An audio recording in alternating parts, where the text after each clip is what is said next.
wabarakatuh. Perkenalkan, saya Muhammad Abdul Aziz, mahasiswa RPL angkatan kedua Stikesmi kelas B. Di sini saya akan mempraktekkan tentang cara pengkajian agregat komunitas. Berikut tahapan cara untuk pengkajiannya. Assalamualaikum Bapak. Waalaikumsalam. Bapak, perkenalkan, nama saya Muhammad Abdul Aziz. Di sini saya sebagai mahasiswa RPL angkatan kedua dari Stikesmi. Nah, di sini saya akan melakukan pengkajian mengenai agregat komunitas. Mohon maaf Bapak, dengan Bapak siapa sebelumnya? Bapak Sidi. Bapak Sidi.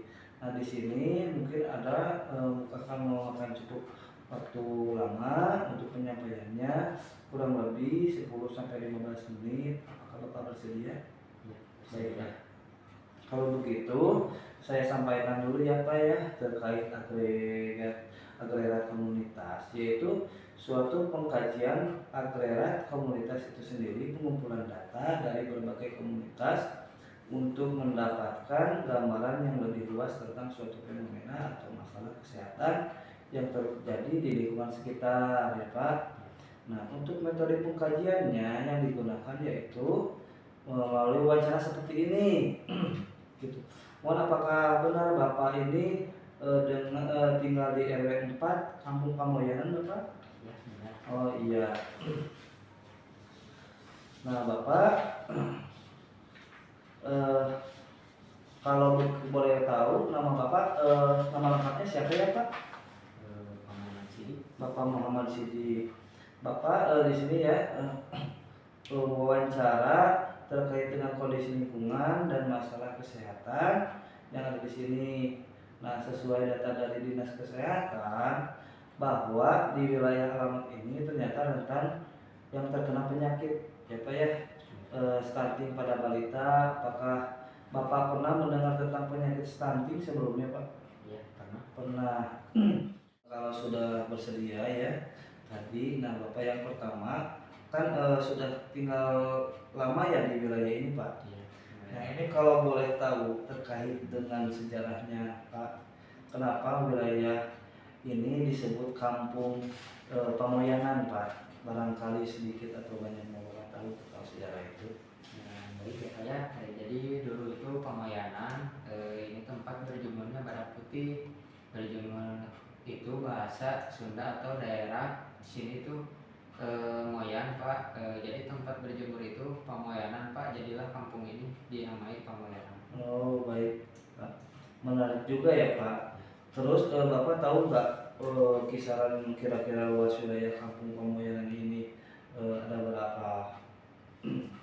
Kisaran 5 km persegi Pak.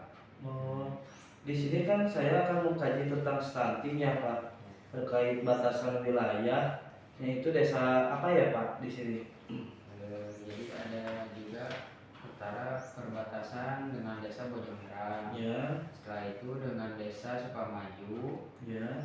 Barat dengan Nabrak. Timur dengan desa Sayang. Ya. Baik ya Pak, perbatasan wilayahnya 4 desa itu ya Pak. Terkait dengan stunting, ditemukan stuntingnya itu di tahun berapa? Kemarin itu tahun 2022. 2022 ya Pak. Untuk secara umum, apakah ada peningkatan kasus dari tahun 2022 sampai tahun 2024 sekarang? Ada sih Pak. Ada. Ya. Baik. Ada peningkatan ya Pak. Sekarang terkait nilai dan keyakinan, di sini ada tidak keyakinan dengan masalah kesehatan yang bertentangan, misalnya ada ibu hamil tidak boleh makan ikan, terus balita itu tidak boleh memakan yang lembut atau encer seperti itu. Bagaimana Pak? Apakah ada? Ada Pak seperti itu. Ada. Berarti keyakinan di wilayah seperti itu ya Pak. Terus terkait dengan agama, di sini kan mayoritas agamanya itu masyarakat keseluruhan menganut agama apa ya Pak? Paling agama Islam. Oh Muslim ya, Islam ya. Ada yang non Muslim Pak? Ada juga non Muslim. Ada. Nah untuk selanjutnya kependudukan ya, di sini secara umum berapa jumlah penduduk yang ada di wilayah Pamoyanan ini, Pak? Di sekitaran ada 476 jiwa, Pak. Nah, dari 476 jiwa itu ada berapa RT? Ada 15 RT, Pak. Itu dibagi berapa kepala keluarga, Pak? Ada 95, Pak. 95. Nah, itu dibagi berapa RW, Pak? Ada 3 RW, Pak. 3 RW.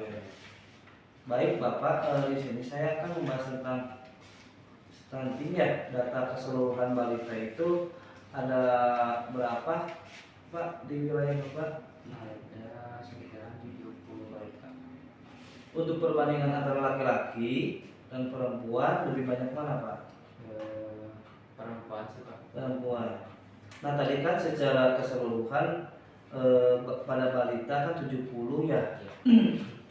Yang teridentifikasi oleh Dinkes atau Dinas Kesehatan yang terkena penyakit stunting ada berapa balita, Pak? Ada 70. 40. 40 ya? Apakah ada peningkatan atau penurunan? Ada penurunan sih, Pak. Alhamdulillah ya, Pak. Selanjutnya terkait dengan tadi ada 40 balita yang terkena penyakit stunting. Nah, apakah pernah ada balita yang meninggal karena stunting? Pernah ada, Pak. Pernah ada.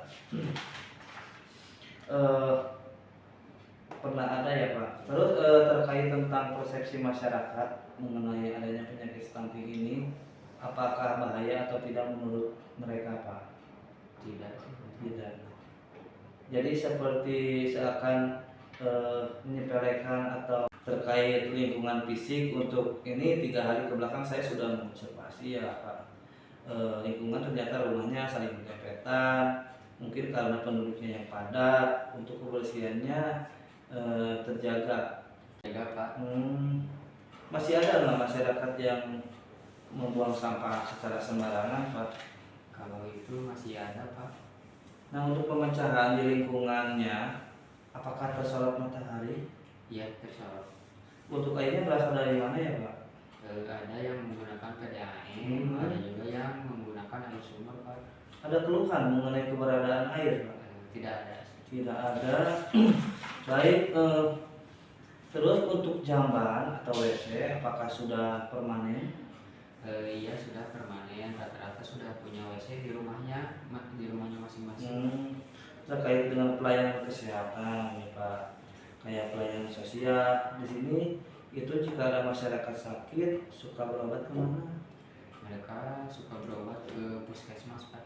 Oh, baik. Ada beberapa fasilitas kesehatan di sini seperti bidan. Ada. Ada klinik dokter. Ada.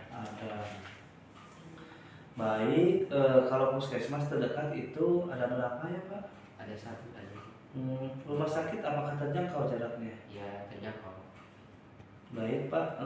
Terkait dengan posyandu di sini, apakah ada posyandu yang aktif memberikan dalam pelayanan?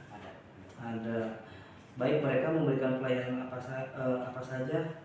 Apakah ada untuk pelayanan kesehatan ibu hamil dan balita? Ada, Pak. Ada. Aktif artinya ya, Pak? Iya, aktif. Kalau untuk posyandu lansia dalam pencegahan penyakit menular apakah ada? Kalau itu tidak ada, Pak. Tidak ada ya. Kalau untuk ibu-ibu nih, Pak, PKK dan Karang Taruna, apakah ada dan terbentuk? Ada. Ada. Nah, dalam program kerjanya bagaimana, Pak? Apakah lancar? Lancar. Sekarang, punten, Pak, terkait ekonomi. Maaf sebelumnya ya, saya bertanya terkait ekonomi ini. Di sini mata pencaharian mayoritas masyarakat itu sebagai apa? Sebagai guru pabrik. Guru pabrik.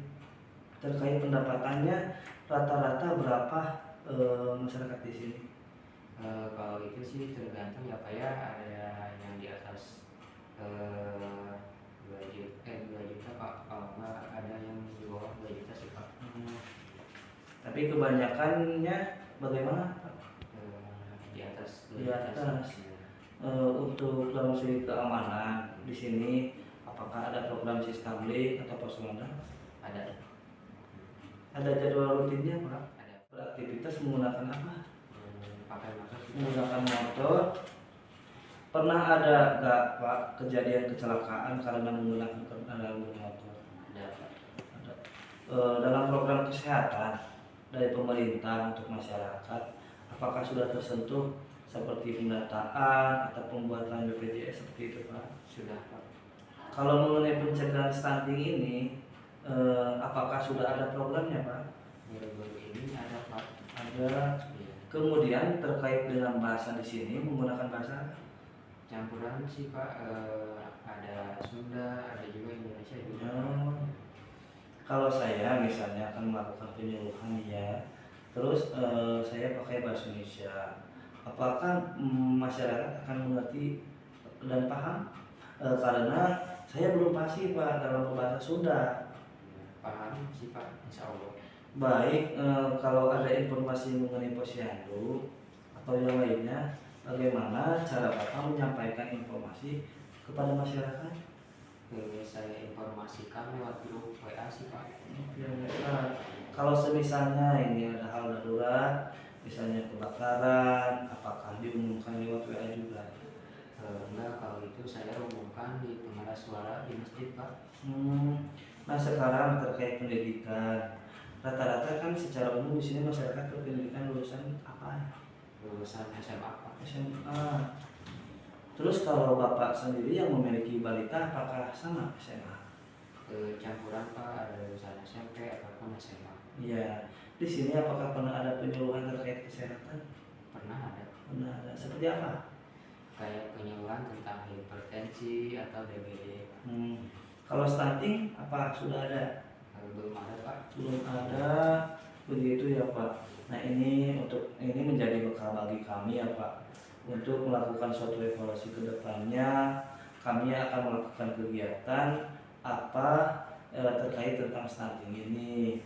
Nah untuk lebih lanjutnya saya akan balik lagi ke sini untuk meminta data secara tertulis terkait nama-nama balita yang terkena stunting.